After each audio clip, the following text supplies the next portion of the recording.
সিদ্ধান্ত নিয়ে যাবে আজকে থেকে আল্লাহ ছাড়া কারো উপরে ভরসা করব না।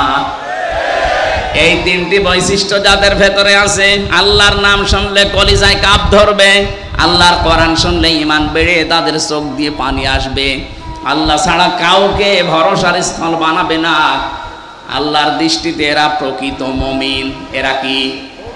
আল্লাহ এই মানের শ্রোতা হওয়ার তৌফিক দেন, বলেন আমিন। সুতরাং আমরা নির্বাচিত হয়ে যারা এখানে বসে আছি, আমরা খুশি না বেজার? বলেন বলেন, জবান খুলে বলেন আলহামদুলিল্লাহ। দরুদ আর সালাম পড়ছি আমাদের নবী মুহাম্মদুর রাসূলুল্লাহ সাল্লাল্লাহু আলাইহি ওয়াসাল্লামের প্রতি।